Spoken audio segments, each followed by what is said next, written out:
ये पूछ रहे हैं कि अगर कोई बार बार गलती करता है तो क्या उसको माफ़ करना सही है? जी बिल्कुल सही है। अगर आपसे कोई माफ़ी मांगता है और शर्मिंदा है तो आप उसको ज़रूर माफ़ करें।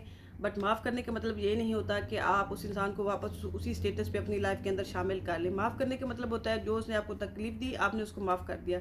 अब आपने उसके साथ कंटिन्यू करना है या नहीं करना है, ये एक सेपरेट चीज़ है। लेकिन जनरली आपका माइंड जो है इस चीज़ में कन्फ्यूज़ होता है और आप समझते हैं कि माफ़ करने का मतलब है कि उस इंसान के साथ दोबारा से वैसे ही हो जाए जैसे पहले थे। तो ज़ाहिर बात है उसमें प्रॉब्लम आती है। लिहाज़ा आप बेशक लोगों को माफ़ करें, लेकिन प्लीज़ दोबारा उनको अपनी लाइफ़ में शामिल ना करें। स्पेशली वो लोग जो बार-बार गलती करते हैं, मतलब ये कि वो उनका कोई और ये उनकी लाइफ़ का पैटर्न है और वो किसी सूरत भी ठीक होने वाले नहीं हैं। तो लोगों को बेशक माफ़ किया करें, लेकिन उनको दोबारा अपनी लाइफ़ में शामिल ना किया करें। दूसरी चीज़ ये है कि जब लोग आपकी सराउंडिंग में होते हैं तो अपने आप को दिखा रहे होते हैं, छोटी-छोटी चीज़ों से वो आपको दिखा रहे होते हैं, लेकिन आप उनको इग्नोर कर रहे होते हैं।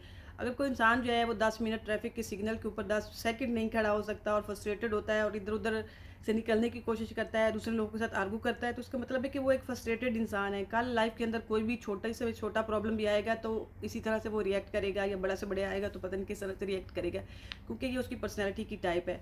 और अगर कोई इंसान जो है कोई सही काम सही तरीके से नहीं करता, क्योंकि उसको 10 मिनट लगेंगे और गलत तरीके से उसको 2 मिनट में करने की कोशिश करता है, तो इसका मतलब है कि यही उसका बिहेवियर लाइफ की तरफ है। तो जब कोई बड़ी चीज़ भी होगी तो वो नेगेटिव साइड पे ही जाएगा। टेक्निकली वो अपने आप को प्रेज़ेंट कर रहा है।